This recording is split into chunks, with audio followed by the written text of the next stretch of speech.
I'm Julian Stout, licensed personal trainer, licensed PE teacher, and world record powerlifter, here to use mindset, encouragement, accountability, and nutrition to help you be the best you.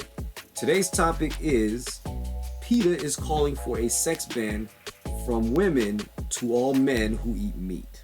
Now, I don't know how they're going to plan on pulling this off because, number one, women like eating meat. Two, depending on the level of attraction of that man, it's going to be really hard for women to say no to a man that they're attracted to, regardless of whether or not he eats meat. Even if they don't, they might look past the fact that they eat meat. And then last but not least, women like sex too.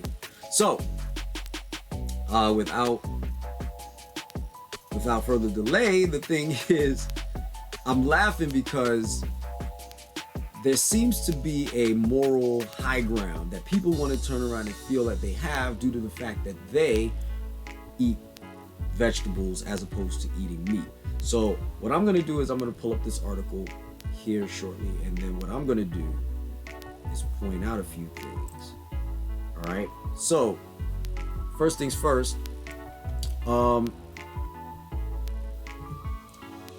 Germany's people for ethical treatment of animals. Now, I don't mind ethical treatment of animals, but ethical treatment in what way? Are we talking about ethical treatment in the fact that we don't get to kill them for food, or ethical treatment in we treat them humanely and decease them humanely and then allow them to be consumed humanely and not be disrespectful in the fact that they were slaughtered for our benefit, right? I don't mind that at all, but in truth, you know, that's also another thing. But anyway, German division claims devouring sausages and schnitzel is a symptom of toxic masculinity. Oh, for the love of God. All right, look. Toxic masculinity is a thing, but toxic femininity is also a thing. So everybody can be toxic if you do not exercise proper judgment in monitoring your behavior. But anyway, I digress. That is killing the planet. Now, is meat eating directly killing the planet? In some ways, yes, because of the fact that we mass produce meat on such a large scale that we pollute the waters and cause environmental catastrophes as a result. So, does that mean that we shouldn't devour meat in any way, shape, or form? I call BS on that. But, I digress again. A nonprofit organization has urged women to go on a sex strike to save the world. Good luck with that. Anyway, I'm going to skip a couple of lines here, but I'm going down to the PETA Australia representative said its organization statement was designed to be a conversation starter before adding, "We really don't care about your sex lives." Then why call for it? You could say something a little bit more provocative that does not require people to alienate their loved ones or alienate their partners or their sexual friends or whatever, however you want to word that. But what we do care about is the planet and the animals we share it with, and those animals are dying by the billions in the crudest ways imaginable for burgers, sandwich filling. So, but think about it. There's 8 billion people on this planet. You don't think that by eating an animal is not, that billions of animals are not going to be slaughtered to be fed, to feed people? That doesn't make any sense. But anyway, we really don't care what people do or don't do in the bedroom. It's none of our business, she replied. But like you said, it's a great conversation starter. Otherwise, you wouldn't have called us. Ms. Wayman Jones suggested to people to take everything with a bit of humor and see the ban as very good advice. So which one is it? Good advice or joke? And I don't take that lightly either. Is it a joke or is it serious? Because if you're being serious, then be serious, but don't turn around and make offhanded comments and try to play slick with it and then think that nobody's going to respond to this or nobody's going to react to this, because this is sheer and utter foolishness. This is part of the reason why people don't take you seriously, because number one, we all know that PETA, authorizes euthanization of animals, especially pit bulls or any animal that they feel is dangerous. So therefore, it's selective animal outrage as opposed to complete animal outrage, right? And that's in of itself.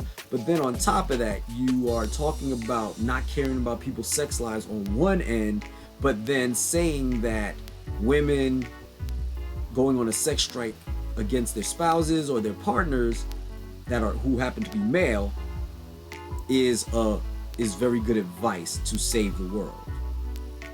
How can I take you seriously if that's what you expect me to do, or women to do, if you're going to turn around and do the elbow thing and go, I'm just joking, because that doesn't work. So you're shooting yourselves in the foot by turning around and trying to dodge the issue that you have kicked up. All right? So I digress. But anyway, Ms. Wayman Jones suggested people to take everything with a bit of humor and then sees the ban as very good advice. We know that vegan men get more matches on dating apps because compassion is attractive, she said. We know that artery clogging meat increases the risk of erectile dysfunction, and every meaty meal that is throwing us closer to an environmental catastrophe, and there's absolutely nothing sexy about it. PETA Germany pointed out the study published in the scientific online journal PLOS ONE, which found that men caused 41% more greenhouse gas emissions than women, largely because they consumed more meat. But just because men emit more greenhouse gases does not mean that we're the overall cause of the greenhouse gases that is threatening to overheat the planet. Now, if this were the case, then yeah, maybe that would work, but no. Who doesn't know them? The suburban fathers handling beer bottles and barbecue tongs who sizzle 70-cent sausages on their 70-euro grills. The zucchini provided by the visitor is viewed with suspicion and tolerated only reluctantly. Daniel Cox, team leader of campaigns at PETA Germany, said in a statement. The fact that Germany's grill masters believe that they have to prove their masculinity to themselves and their peers by consuming meat does not only happen to be the animal's chagrin, or chagrin, the animal's chagrin. Now there's scientific evidence that toxic masculinity also harms the climate. So a hefty meat tax of 41% for men would be appropriate. A ban on sex reproduction for all meat-eating men will also be expedient in this context. Now, guys, okay.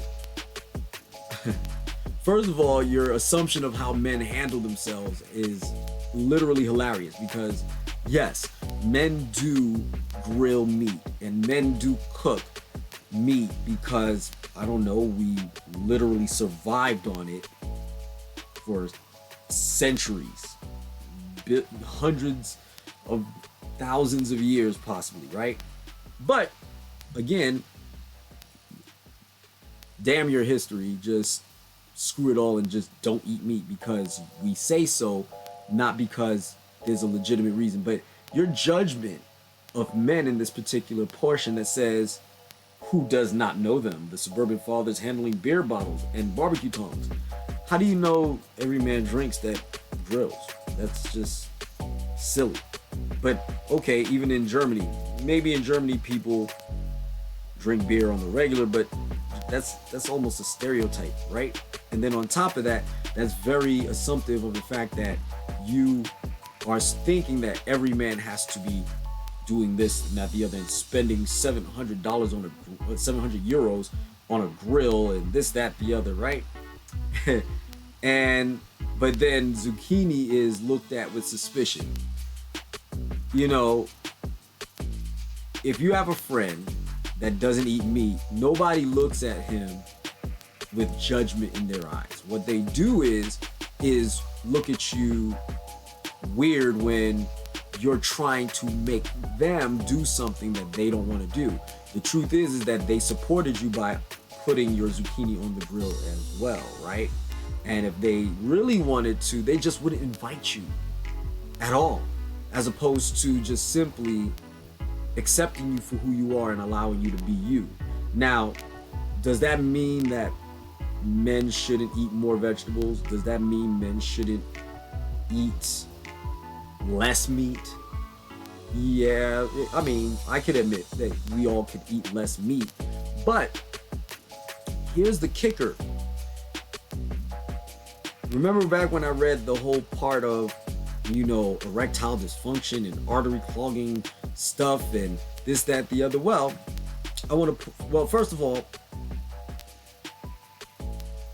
plant-based diets are not morally superior to meat-based diets. Yes, it emits greenhouse gases, but PETA is usually worried about the animals, not the environment per se. But let's play into the hands of the argument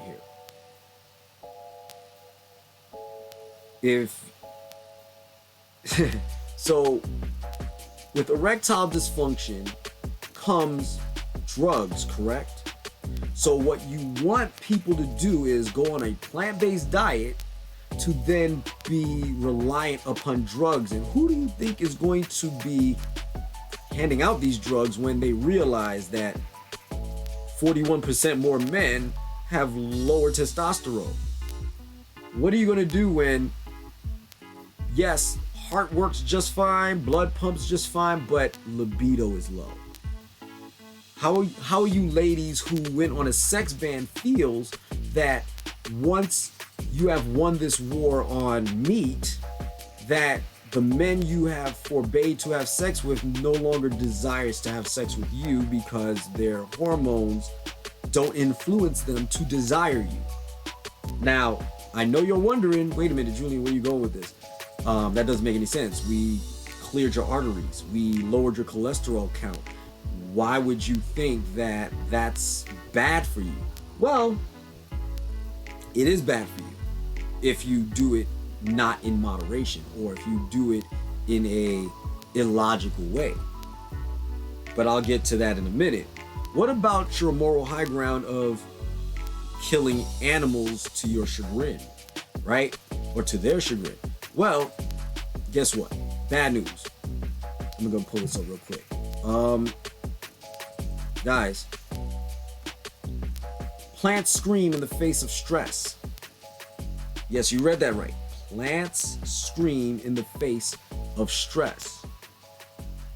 What is a plant scream? According to a study on tobacco and tomato plants by Tel Aviv University, researchers found that when stressed, certain plants produce an ultrasonic sound that is undetectable to the human ear. Keep in mind that being stressed can be caused by drought, meaning they're starving, insects, meaning they're being harassed, maybe even being damaged, and yes, being cut. Who cuts plants? We do.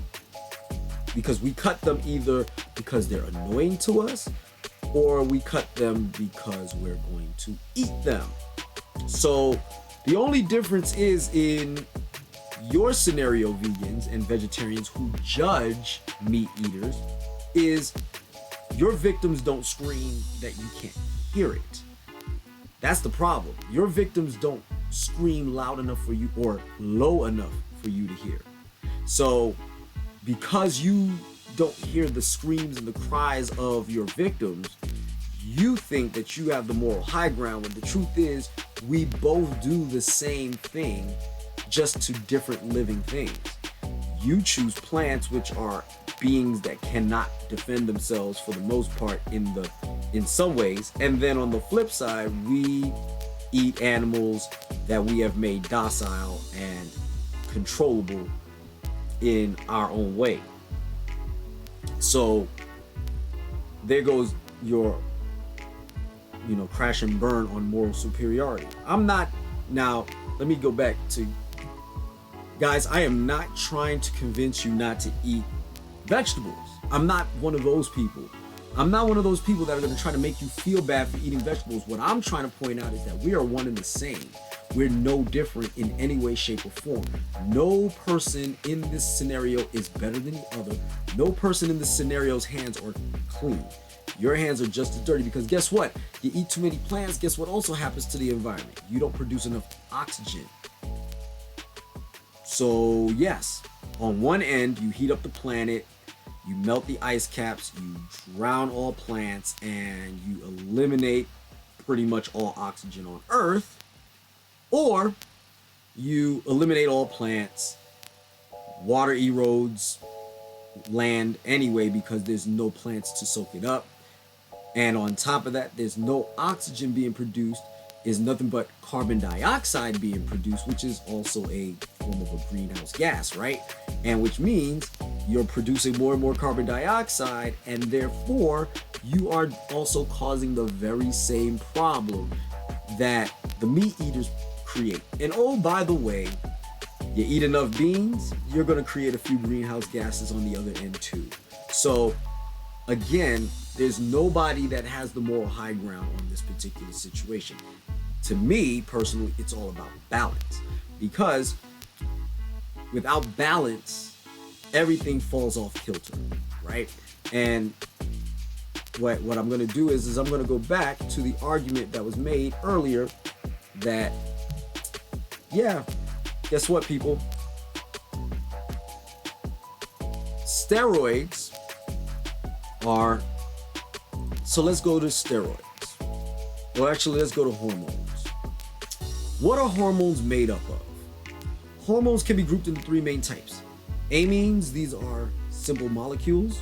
Proteins and peptides, which are made from chains of amino acids, which actually are more suited for meat, because with plants, you have to combine certain plants together in order to attain a complete protein. And if you're not educated on which plants actually create complete proteins, you might actually put yourself in dire risk for some serious health issues, right? Also, last but not least, steroids, which are derived from cholesterol. What are steroids, you might ask? Let's start with the women, since women are being encouraged to go on this sex ban.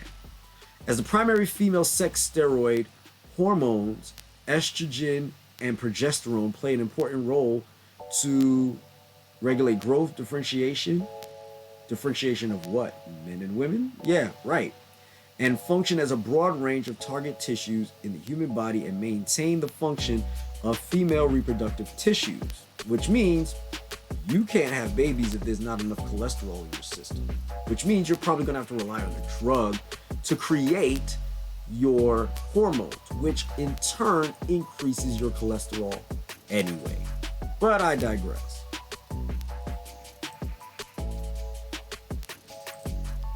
The main anabolic steroid produced by the males is testosterone. Testosterone has two main effects on your body. Anabolic effects promote muscle building, which means men can't get strong, and androgenic effects that are responsible for male traits such as facial hair and a deeper voice.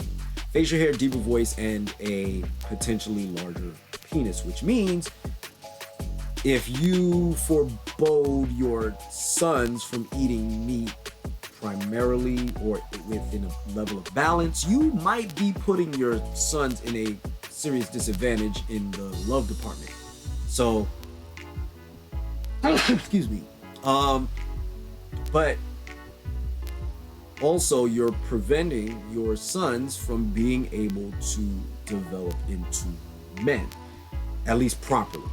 So, guess what? Where does the hormone come from? Cholesterol. Guess what clogs your arteries, people? Guess what clogs your arteries, people? Cholesterol. Low density cholesterol, whereas high density cholesterol, which is created by your liver due to exercise and all of that good stuff, actually clears your arteries and creates hormones. Remember erectile dysfunction? Let me see what low testosterone does to the human body. Let's look at that real quick. What? does low testosterone do to the human body? So let's look this up. If a male has low testosterone, symptoms can include erectile dysfunction. Oh my God. But I thought, wait a minute. I thought eating red meat causes erectile dysfunction. So, yes, it does. Like I said, if you consume high fatty meats and all you do is consume high fatty meats, then obviously, yes, it will create erectile dysfunction, because erectile dysfunction is a side effect of poor cardiovascular health, right? However, if a male testosterone is low, symptoms can include erectile dysfunction, and males and females may have reduced bone mass and sex drive. The hormone has many important functions, including the development of bones and muscles, the deepening of voice, hair growth, and other factors related to appearance, widening of jaws,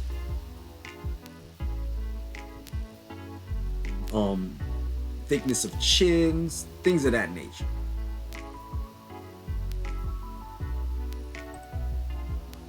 Reduced sex drive. Okay, let's go into it. Reduced sex drive, erectile dysfunction, loss of armpit and pubic hair, shrinking of testicles, hot flashes, low or zero sperm count. Guys, that means can't have children.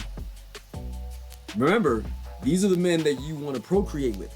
Oh, by the way, these are also the men that you said that you want to date more because they have compassion. But they have compassion, but guess what they don't have if they're not properly properly providing themselves with nutrients. They also have no passion. All right? So, they could be as handsome as they want to be, they could be whatever. If you're not balancing it out properly, you can be running the risk of having low testosterone, which then puts you at a disadvantage. Now, does that mean that that is what it will exactly happen all the time? No, because there are people who are very educated in vegetarian eating who knows how to manipulate the diet to perform well enough to have not even receive low testosterone and things like that. But that's another story. But a much more simpler and easier way of getting it is through eating red meat. Like I said, I'm not telling you which direction in your diet to go. I'm just pointing out that this moralistic high ground, whatever you prefer, that's fine. But this moralistic high ground of assuming that men and men of a certain type will always suffer from this, that, the other, that, this. Well, as you just now read with me, you can easily fall victim to erectile dysfunction and all the ills that come with low testosterone if you do not properly nourish yourself anyway. So you're damned if you do, you're damned if you don't, if you do either one of those things improperly. So if you eat meat improperly, you can actually cause yourself to have erectile dysfunction and die, or you can improperly utilize vegetables and therefore cause yourself to have brittle bones, have a low sex drive, have an improbability of procreation due to your nature of low sperm or zero count, and lack of desire for the opposite sex because your testosterone is low. So, with that being said, tell me what you guys think. Tell me how you feel about this. Guys, we're right at 80 subscriptions right now. Guys, I want to get to at least 100. Please help me out. Share this video with your friends and your family. Don't forget to like, subscribe, share, comment below if you agree or disagree with anything that I said. If you have any videos that you want me to comment on that are related to health, fitness, and any type of combination of the two, feel free to email me at stoutfitness@gmail.com, and I look forward to your submissions to me. Don't forget to say hello to the missus because she'll be in the next video. Have a nice day and be the best you.